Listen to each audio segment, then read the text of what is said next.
Yesterday, my 15-year-old daughter looked me dead in the eye and told me she'd rather see her 7-year-old cousin rot in the foster care system than spend another night under the same roof. And now she's demanding I choose which one of them stays here by the end of the month. I'm sitting at the kitchen table right now, staring into a cold cup of coffee and trying to figure out how my perfect life collapsed in just 21 days. And why my own child has turned into someone I don't even recognize anymore. It all started 3 weeks ago. My sister Emma had always been a disaster, to put it mildly. We hadn't spoken in 5 years because of her addictions and the constant stream of lies. But a call from social services out in Oregon caught me completely off guard on a random Tuesday. Emma was gone, an overdose in some cheap motel, and Lily was there. My niece, whom I'd only met once when she was a baby, was left with nothing. The caseworker was blunt. I either take her now or she goes into the system, and given how overwhelmed the state facilities are, it would be a long, brutal road for a 7-year-old girl. My husband, Mark, was supportive immediately. We are stable, middle-class people with a big house in the suburbs and what I thought was enough love to spare for one more person. We sat down with our daughter Maya to talk it over. Maya had always been the pride of her school, calm, sensible, a straight-A student who never gave us a day of trouble. We explained the situation. Your aunt passed away, Lily is all alone, and she has nowhere else to go. Maya just shrugged her shoulders and said, "Well, she's family, we can't just leave her." If I had only known that behind that indifference was the start of a total war. We brought Lily home last Thursday. She looked like a ghost, tiny, wearing a faded t-shirt, with huge eyes that seemed frozen in a state of permanent terror. She didn't cry, she didn't ask for toys. She just stood in the entryway clutching a filthy, matted stuffed rabbit. I took her to the guest room we'd quickly converted into a bedroom. Maya watched the whole thing from her doorway across the hall, said absolutely nothing, and then just clicked her door shut. That sound, the mechanical click of the lock, sounded like the first shot being fired in a conflict I wasn't prepared for. The first few days were a blur of trauma management. Lily barely spoke, ate tiny portions like a bird, and kept looking around as if waiting for someone to jump out and kick her out of the house. I poured everything I had into making her feel safe. I bought her new clothes, set up emergency therapy sessions, and started the mountain of paperwork for legal guardianship. Mark tried his best too, buying her art supplies and trying to teach her how to play board games to get her to open up. The problem was that in all that chaos we completely forgot that Maya was used to being the absolute center of our universe. On Friday evening, I went to Maya's room to remind her about our family dinner. She was sitting there with her noise-canceling headphones on, and didn't even turn around when I entered.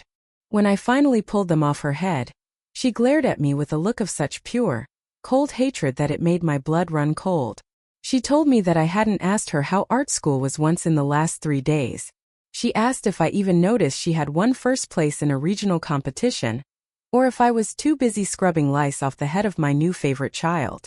I tried to stay calm and explain the situation. I told her it was temporary, that Lily had just lost her mother and was traumatized, and that we all needed to be more patient and selfless. Maya just cut me off, saying it wasn't her problem and she didn't ask for a charity project to move in next door. By Saturday, it turned into open combat. Lily accidentally spilled some juice on the rug in Maya's room because Maya had left her door cracked open. The poor kid just wanted to see her older sister's drawings. Maya had a meltdown worse than anything I'd seen from her since she was a toddler. She screamed that Lily was the offspring of a junkie, who was going to ruin everything she touched. Mark tried to discipline her, but Maya just locked herself in her room and refused to come out until the next morning. I could feel the tension vibrating through the walls of the house. Every time I hugged Lily or read her a bedtime story, I could feel Maya's eyes on me from the dark hallway. It wasn't the look of a hurt child. It was the look of someone calculating their next move. Lily started stuttering again and stopped eating the little food she was taking in. Then yesterday, everything completely fell apart. I found the only photo Lily had of her mother, the only thing she brought from her old life, torn into tiny pieces in her backpack. Lily was sobbing so hard she couldn't even catch her breath. When I went to Maya's room for an explanation, she didn't even bother to deny it. She was sitting on her bed, calmly counting her savings from her summer job, and she looked at me with a blank expression. She said, "This is just the start, Mom. Either she's in a foster home by the end of the month, or I'm moving out and filing for legal emancipation. I don't care if she's your niece. She's an intruder. And if you don't throw her out, I'll make her life so miserable that the social workers will have to take her away because you'll look like an incompetent parent. I stood there staring at my daughter, realizing I was looking at a total stranger who was willing to destroy a broken 7-year-old child just for her own convenience. And the most terrifying part of all is that I knew she wasn't bluffing. The week following Maya's threat felt like living in a house where the oxygen was slowly being sucked out of the rooms. I didn't tell Mark about the emancipation comment right away because I was honestly too ashamed that our daughter was even capable of saying something so calculated and cruel. I spent the next 4 days walking on eggshells, trying to be the perfect mother to both girls. But it was like trying to bridge two different worlds that were actively moving in opposite directions. Lily had completely retreated into herself after the incident with the photo. She stopped making eye contact and began spending all her time huddled in the corner of the guest room, clutching that dirty stuffed rabbit as if it were a literal lifeline. I tried to buy her new toys and books to replace what was lost, but she wouldn't touch them, and every time I entered the room she flinched, which broke my heart in a way I can't even describe to my friends. Meanwhile, Maya's behavior shifted from open aggression to a kind of cold, professional detachment that was much more terrifying to witness. She stopped arguing. She stopped complaining about the noise or the junkie's kid. Instead, she started acting like a polite stranger who just happened to rent a room in our house. She would come down for dinner, eat in total silence, and answer every question with a simple yes or no before retreating back to her room. But it wasn't peaceful. It was a psychological siege. I started noticing small things that indicated she was still pushing her agenda. Lily's shoes would end up in the trash can. The specialized nightlight I bought for Lily's night terrors would mysteriously break, or be unplugged in the middle of the night, leading to Lily waking up screaming in the dark. When I confronted Maya about the nightlight, she just looked at me with a blank expression and said that maybe the electrical wiring in the house was old, just like my sense of priority. The financial aspect of this situation started to become a major friction point as well. Because Emma had no insurance and no assets, all the funeral costs and the legal fees for the emergency guardianship came directly out of our savings. Then there were the medical bills. Lily needed a full physical, dental work she hadn't had in years, and the trauma therapist we hired costs $400 an hour and doesn't take our insurance. One night, I was sitting at the kitchen island going over the spreadsheets when Maya walked in to get a glass of water. She stood behind me and looked at the numbers over my shoulder for a long time. She pointed at the total for the therapist and asked if that was coming out of her college fund. I told her that her college fund was a separate account and we hadn't touched it yet, but she didn't believe me. She said that every dollar we spent on fixing Lily was a dollar that wouldn't be there for her art supplies, her senior trip, or her future. She called it a bad investment in a broken product, and walked out before I could even process the coldness of that statement. Mark is starting to crack under the pressure too. He's always been the good cop, the guy who wants everyone to just get along and watch a movie together. But you can't watch a movie with a teenager who treats you like an enemy combatant and a 7-year-old who is too scared to sit on the sofa. He started staying later at the office, claiming he had projects to finish, but I knew he just didn't want to come home to the atmosphere of our living room. We had our first real fight in 10 years last Tuesday. He suggested that maybe Maya had a point, not about the foster care, but about the fact that our lives had been completely hijacked. He asked how long we were going to let our biological daughter suffer for the sake of a niece we barely knew. I told him he was being heartless, and he told me I was being a martyr for a sister who never cared about me when she was alive. By the middle of the second week, the house felt like a powder keg. I caught Maya whispering something to Lily in the hallway when she thought I wasn't looking. Lily was shaking and her face was white. When Lily saw me, she bolted into her room and locked the door, something she hadn't done before. I asked Maya what she said and she just smiled. A thin, joyless smile, and said she was just explaining how the world works. She told me that I was so focused on being the hero of this story that I couldn't see I was actually the villain in hers. She said that by the end of the month, the house would be empty one way or another, and she didn't care who was left standing as long as it wasn't the intruder. I realized then that Maya wasn't just jealous. She felt like I had replaced her, and she was determined to prove that the new family I was trying to build was a house of cards. I found a notebook under Maya's bed when I was doing laundry. It wasn't a diary, it was a log. She had been writing down every minute I spent with Lily, every cent we spent on her, and every time I missed one of Maya's school events or failed to notice something she did. She was building a case against me. She's documenting my neglect to use as leverage for her emancipation. My own daughter is treating our home like a courtroom, and I am the defendant. The realization that she has been planning this for weeks, while I was worried about Lily's nightmares, makes me feel like I don't know the person I raised. We are only halfway through the month, and I can already feel the foundation of my marriage and my motherhood crumbling. The third week was when the psychological warfare turned into a full-scale assault on my sanity and my marriage. I had spent 15 years thinking I was raising a compassionate, empathetic girl. But watching Maya now is like watching a stranger perform a clinical study on how to dismantle a family from the inside. She stopped using Lily's name entirely, referring to her only as the mistake or your project. And she started doing it right in front of the poor kid during dinner. The resentment wasn't just about my time anymore. It had morphed into a toxic obsession with what she called resource theft. She began putting price tags on everything in her head. If I bought Lily a new pair of sneakers because the one she arrived in had holes in the soles, Maya would calculatedly ask for a new pair of designer boots that cost 4 times as much, and when I said no, she would write it down in that terrifying little notebook of hers as evidence of preferential treatment. The situation reached a breaking point last Tuesday when the social worker, Mrs. Gable, came for a scheduled home visit to check on Lily's transition. I had spent the entire morning cleaning and trying to make the house look like a place of healing and stability. I specifically asked Maya to just be polite for 30 minutes. Instead, she waited until we were all sitting in the living room with Mrs. Gable, and then she dropped a metaphorical bomb. She calmly pulled out her notebook and started reading dates and times to the social worker, claiming that I had been neglecting my primary parental duties to focus on a child that wasn't legally mine yet. She told Mrs. Gable that I had missed her last 3 swim meets, which was a lie. I only missed one because I was at the pharmacy getting Lily's medication, and that the house had become an unsafe and hostile environment because of Lily's unstable background. I sat there paralyzed, watching my own daughter try to convince a state official that I was an unfit mother, just so she could get her cousin removed from our home. Mrs. Gable looked at me with a mixture of pity and concern, and that was the moment I realized Maya wasn't just acting out. She was actively trying to destroy the guardianship process. After the social worker left, Mark and I had a screaming match in the garage because he refused to take Maya's phone away as punishment. He told me that Maya felt displaced, and that my obsession with saving my sister's kid was ruining the only family we actually had. He said, "I took guardianship of my niece to keep her out of foster care, but my own daughter now thinks I replaced her. And honestly, Sarah, looking at how much you've ignored us lately, I'm starting to think she's right." Hearing those words from my husband felt like a physical blow to the chest.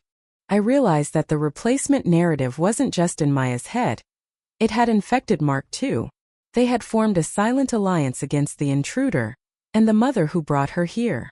Everything I did for the sake of family, taking in a child who had seen her mother die on a bathroom floor, trying to give her a life, had led to nothing but jealousy and total alienation from the people I loved most. I felt like I was drowning in a sea of my own good intentions. 2 days ago, the conflict took a darker turn.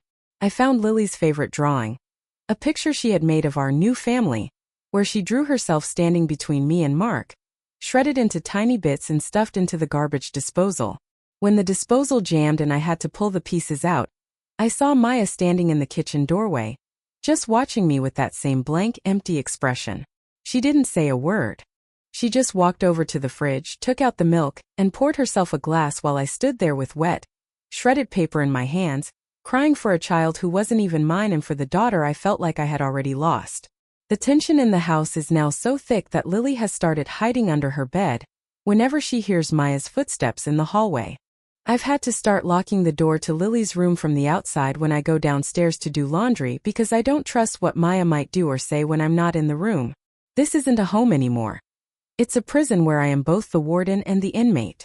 Mark has started sleeping on the couch, not because we don't have space, but because he says he needs a break from my energy. The financial pressure is mounting too. The lawyer called to say that the guardianship might be contested by my sister's ex-boyfriend, A man who hasn't seen Lily in 6 years but now thinks he can get some kind of state payout if he claims her. I need money for a better legal defense, but Maya found out I was planning to take a small loan against my 401k, and she told Mark I was stealing from our future to pay for a ghost. Every conversation ends in a quarrel. Every meal is eaten in a silence so heavy it makes my ears ring. I look at Maya and I don't see the little girl who used to bring me dandelions from the yard. I see a cold, calculating woman who views love as a zero-sum game. She truly believes that every ounce of affection I give to Lily is an ounce I have stolen from her.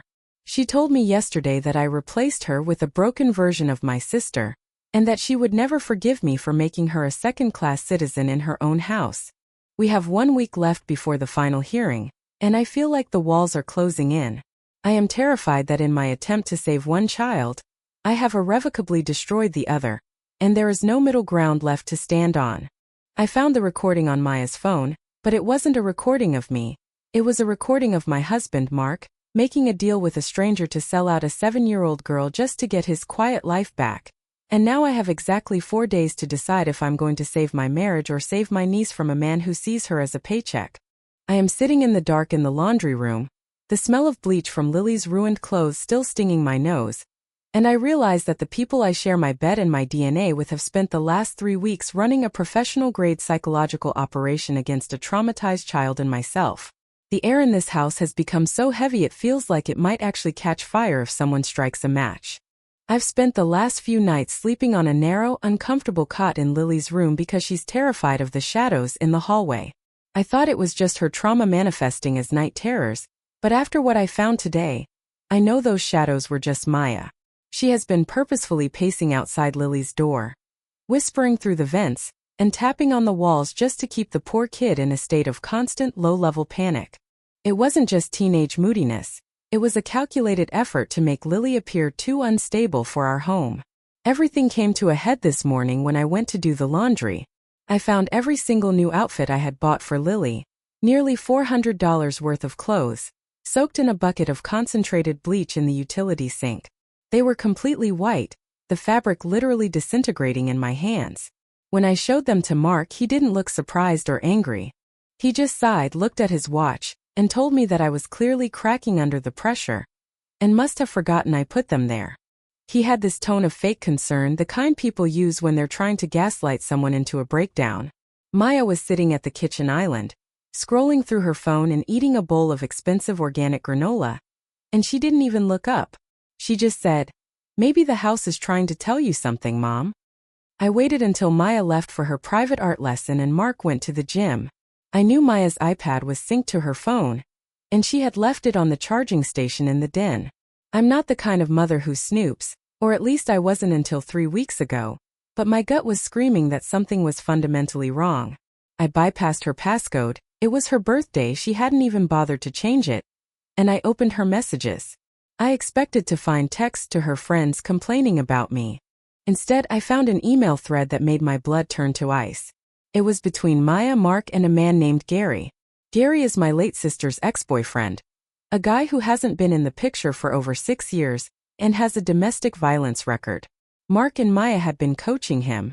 They found him on social media and told him that if he filed for custody, they would provide evidence that I was mentally unstable and that Lily was a danger to our primary child.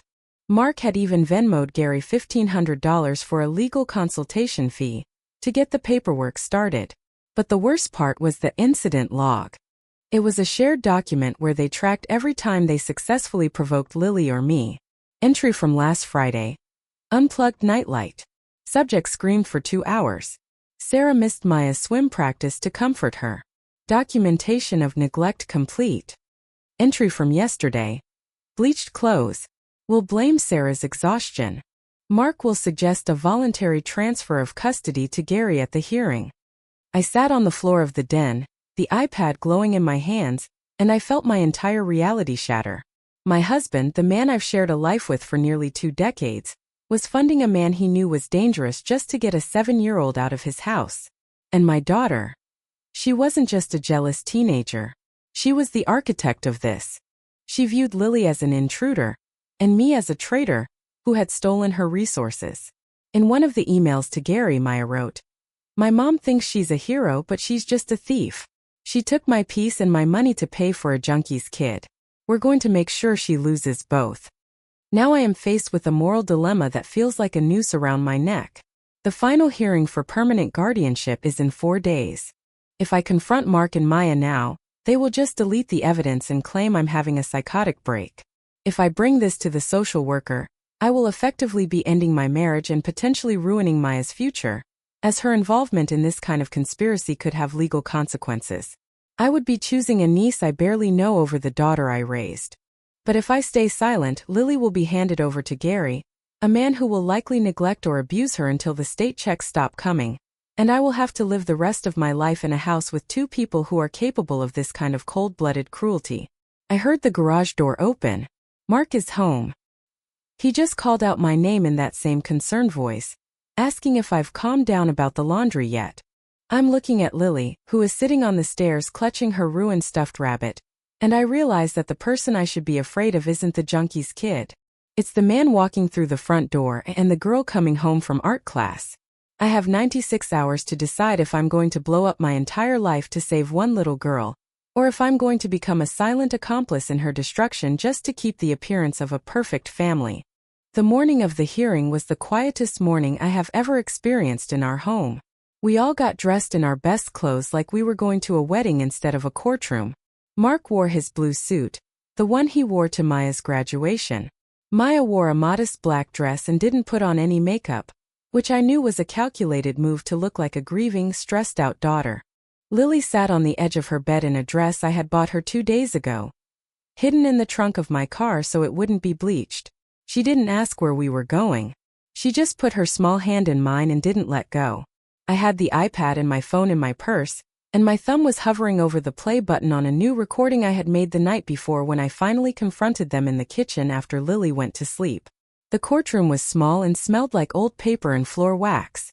Gary was there, sitting on the opposite side of the aisle. He looked exactly how I remembered him. Greasy hair, a cheap jacket that didn't fit, and eyes that scanned the room looking for an easy exit or an easy score. When Mark saw him, he gave him a subtle, barely perceptible nod. It was a business transaction.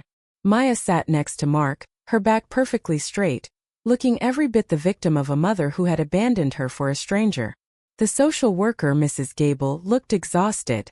She began by presenting her report, mentioning the instability in the home and the concerns raised by the family members. The judge, a woman with gray hair and glasses that sat low on her nose, looked at me and asked if I had anything to say before she made her ruling on temporary custody. I didn't look at Mark. I didn't look at Maya. I stood up and pulled the iPad from my bag. I told the judge that I had evidence that the instability in my home was not a result of Lily's presence, but a result of a coordinated effort by my husband and daughter to frame a 7-year-old child. Mark tried to interrupt, saying I was under a lot of stress and not thinking clearly, but the judge silenced him with one look. I played the recording from the night before. My voice was calm, almost flat, as I asked them why they did it. Mark's voice came through the speakers loud and clear. It's not about being mean, Sarah. It's about survival. She doesn't belong here. Gary will take her, the state will pay him, and we can go back to being a normal family. You're destroying Maya's life for a kid who won't even remember your name in 10 years. Then came Maya's voice, cold and sharp. I'm not sharing my college fund with her. I'm not sharing my parents. If you won't get rid of her, we will. The silence that followed the recording was so heavy it felt like it was pressing the air out of the room. Gary stood up and tried to leave, but a court officer told him to sit down. The judge spent 10 minutes reading through the email thread and the incident log I had printed out. Her face didn't change expression, but her pen moved across the paper with a violent speed. She finally looked up and spoke directly to Mark and Maya. She called their behavior chilling and predatory. She denied Gary's petition for custody immediately and ordered a formal investigation into Mark for witness tampering and child endangerment. She then granted me full, permanent legal guardianship of Lily, but she added a stipulation. The home environment had to be re-evaluated because as it stood, it was a danger to the ward. We walked out of the courtroom into the bright afternoon sun, but we didn't walk out together. Mark tried to grab my arm in the parking lot, his face red, his voice shaking. He told me I had just ruined our lives. He said we were going to lose the house, the reputation, everything. Maya stood behind him, staring at me with a look of pure, unadulterated disgust. She didn't cry. She didn't apologize. She just said, "I hope she was worth it, Mom, because you don't have a daughter anymore." I looked at them, the two people I had built my entire existence around, and I realized I didn't feel any pain. I just felt a profound sense of relief, like a weight I had been carrying for 20 years had finally been dropped. I realized that the perfect family I was so desperate to protect was just a theater production, and the actors had finally dropped their masks. I had already packed 2 suitcases and put them in my car the night before. I didn't go back to the house. I drove Lily to a small Airbnb 3 towns over. As we pulled into the driveway, the 1-month mark since Emma's death passed. 30 days. In 30 days, I had lost a sister, a husband, and a daughter, and I had gained a niece who was currently asleep in the back seat, finally breathing normally for the first time since she arrived. I sat in the driver's seat and looked at my reflection in the rearview mirror. I looked older, but I looked like myself again.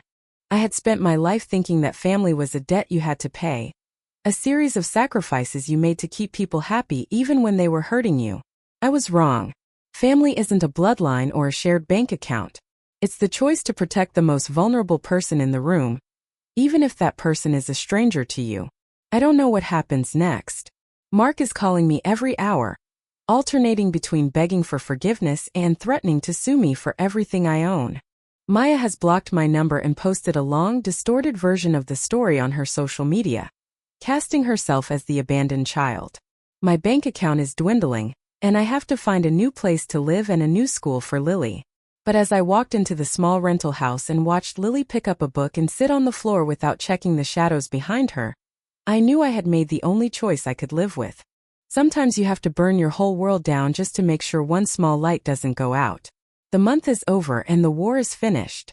I am alone, but for the first time in a long time, I am not afraid of the silence.